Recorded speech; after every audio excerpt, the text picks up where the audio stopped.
China never entered the Thucydides Trap that US history invented. Welcome everyone, this is Jeff Rich from the Burning Archive. What is China's role in the world after American primacy? It is not snared in the Thucydides Trap. It is haunted by an American nightmare of Banquo's ghost. Both these visions of China's role after the breakdown of the post-war world order are defined by Western cultural traditions. Neither image will control China's future role in the world after 2024. China's future, as with its past, will be spun from the many threads of world history into its own unique cloth.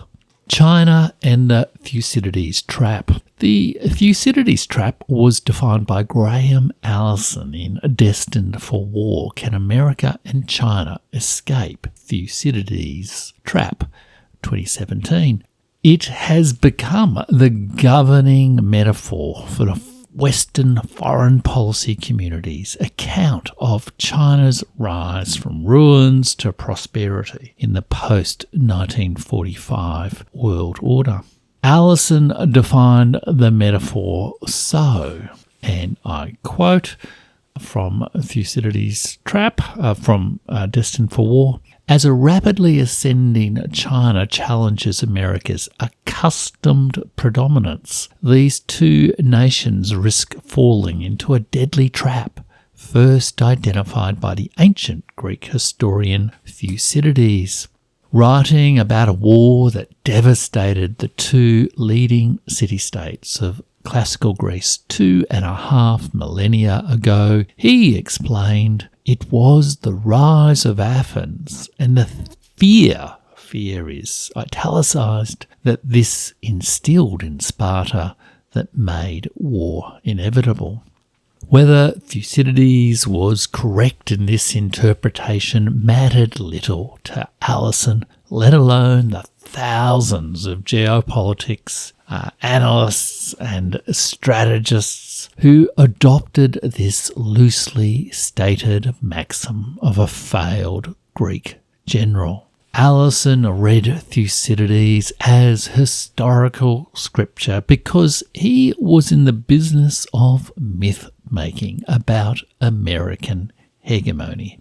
This banal sentence from Thucydides' long history of the Peloponnesian Wars, written circa 400 before the contemporary era, is recast by Allison as a, quote, primal insight that described a, quote, perilous historical pattern.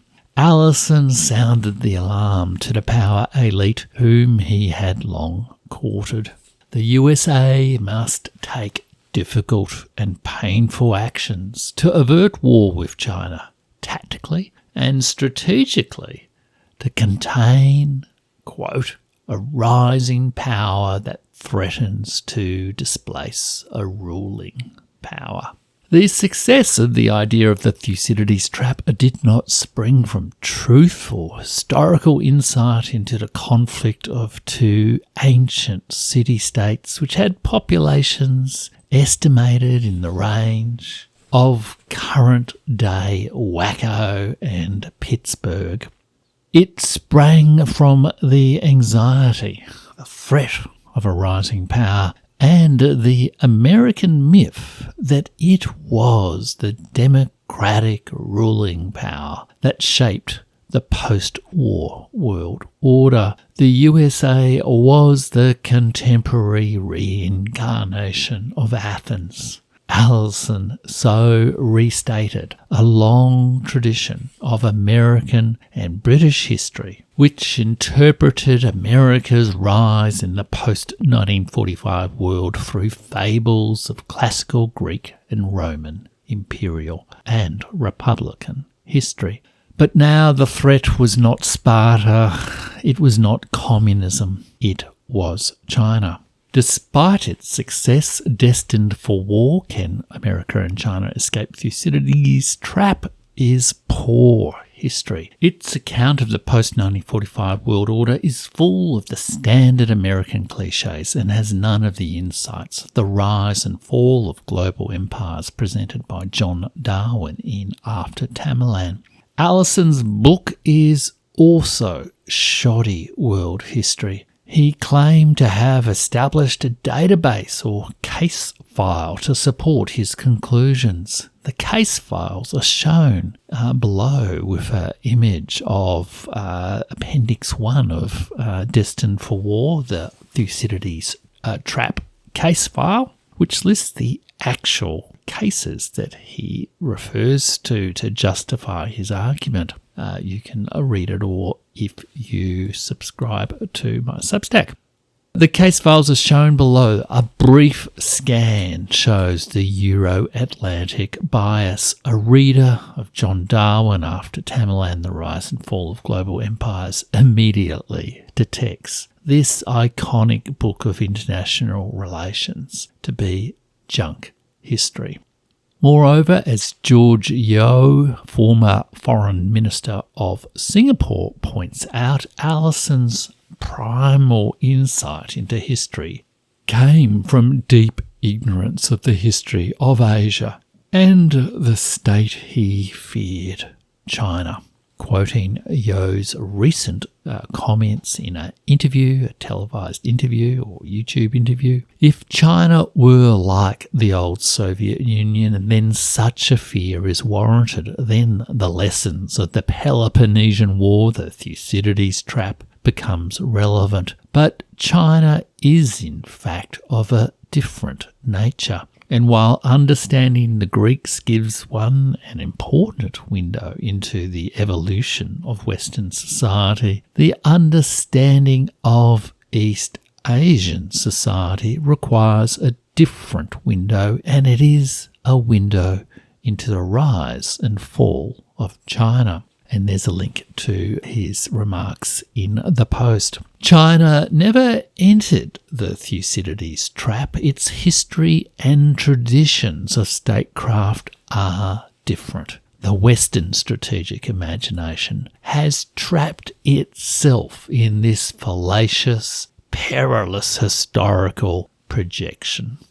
Despite the shoddy history and cultural blindness of the Thucydides trap, it dominates American, Anglo-American and Western accounts of the China dilemma. Allison's book provided a fake veneer of classical learning to the realist post-war American theory of great power relations. It is a retelling of international relations as a no-rules fight to the death between hegemon and challenger. It is a fantasy of American primacy. But there is a deeper, darker story from the Western canon behind the fears of American and Western leaders that a rising power will displace them as the ruling power of the post-war world order. This story is more profound than Allison's fable from the father of history. It is rooted in Anglo-American culture even today because it expresses a deeper insight to power, violence and rivalry. It is a story of a nightmare and a murder. This story haunts US leaders to believe that the Thucydides trap was indeed a primal insight into history. There is a spectre haunting the Western foreign policy imagination of the role that China might play in world history. That spectre is Banquo's ghost. The American nightmare of China as Banquo's ghost. In Shakespeare's tragedy of Macbeth, a challenger to the Scottish throne becomes the hegemon through bloody murder by the regicide of Duncan. The challenger Macbeth has an ally, Banquo, who questions his friend's ambition to dominate. Macbeth feared Banquo's good intentions and his preference for harmonious civility.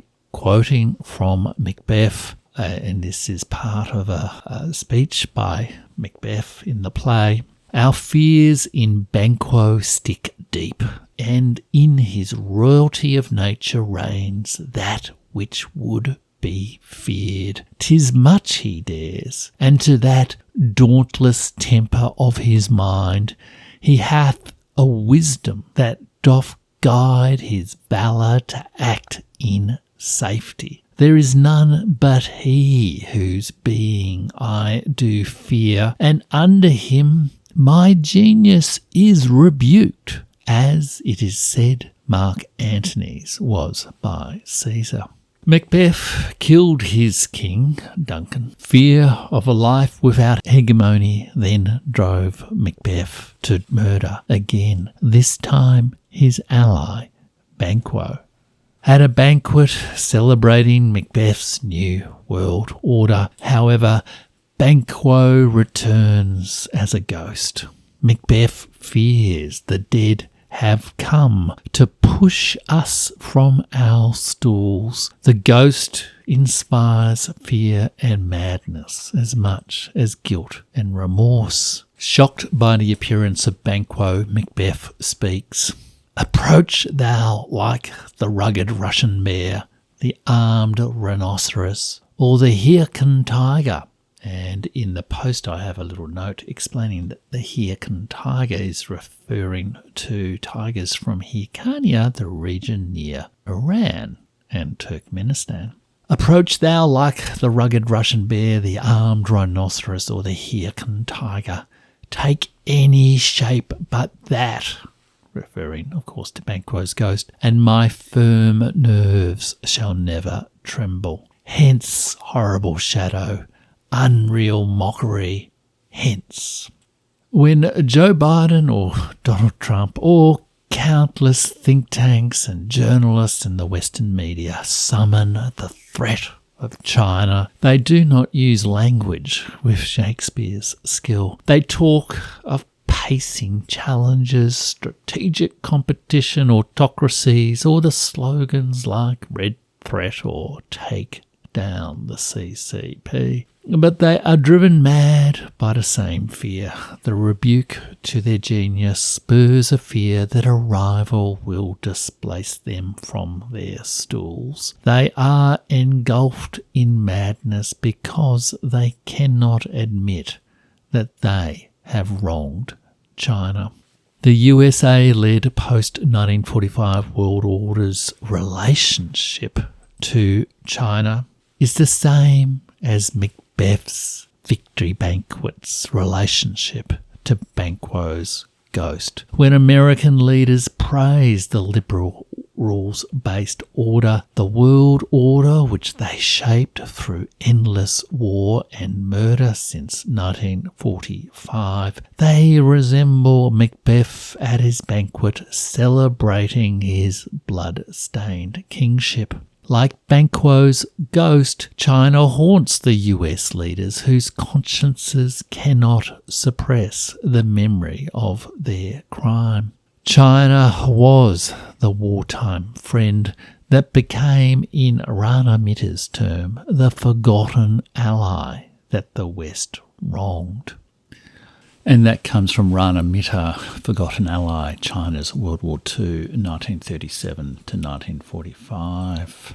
China was to be one of the 4 policemen of world order after 1945, alongside the British Empire, the United States and the Soviet Union. It was the first signatory of the United Nations Charter. But when the USA lost China in 1949, it betrayed Banquo. It denied China membership of the United Nations and gave the seat to the government in exile that had fled to Taiwan, and so controlled 0.4% of China's land area. It excluded China and the USSR from the final peace treaty with Japan, the former colonizer of Taiwan, and rebuilt its security architecture in the Western Pacific in the islands of the Japanese Empire that had menaced China and other East Asian states for 50 years. It fought a horrific war in Korea, killing millions to contain the horrible red shadow of China's ghost. It excluded the real China from the world diplomatic system until the late 1970s. Rana Mitter argues that this exclusion from the world contributed to the tragedies of Chinese history after 1949, the Great Leap Forward and the Cultural Revolution. Mao may have exercised power from the barrel of a gun, but the American fear of being pushed from its stool left blood on the hands of successive American presidents from Truman to Biden and now again Trump. America denied China full access to the world economy until 2001, when China was admitted to the Bretton Woods post-war world order institution of the World Trade Organization. They did so with the cockiness of a hyperpower that had won the Cold War and brought an end to history. Banquo's ghost for a decade or more shape-shifted into Neil Ferguson and Henry Kissinger's Chimerica. But the terror came back to haunt America in many forms. Pivots to Asia, tariffs on China, chip wars, Xinjiang alleged genocides, Indo-Pacific strategies, South China Sea free navigation disputes, social credit schemes, Wuhan viruses, plans for regional hegemony, the attack on the mighty US dollar, the fight for democracy against the axis of upheaval, agents of chaos, and, of course, the Thucydides Trap.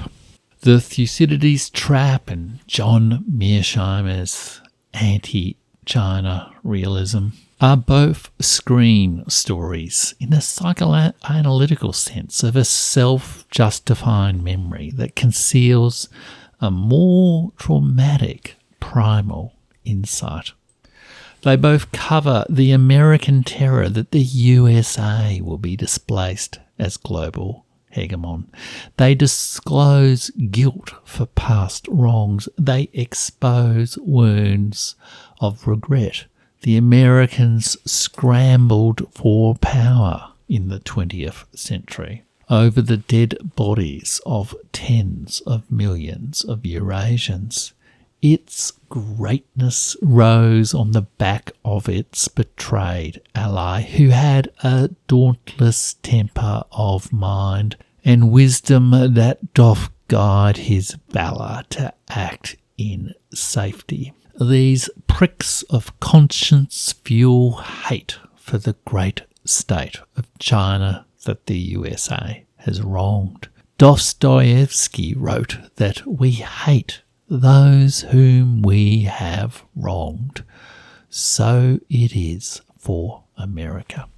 The vast Anglo-American culture industries, including those who practice history, spew forth reams of this hatred every week with increased frequency since 2017, the year Donald Trump became president and Graham Allison published Destined for War. So much destructiveness has sprung from this fear of Banquo's ghost.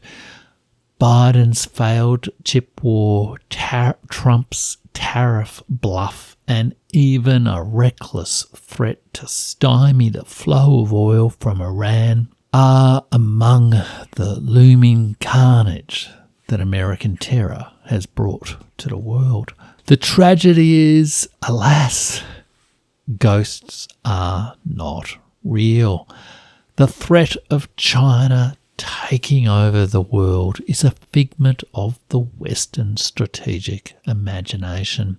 In Destined for War, Allison recalled with his trademark faux scholarship Napoleon's historically inaccurate remark that in 1800 China was sleeping, but when she wakes, she will shake the world. Allison continued to shout fire in the hall to his fellow Americans. Quote, he said, "Today China has awakened and the world is beginning to shake."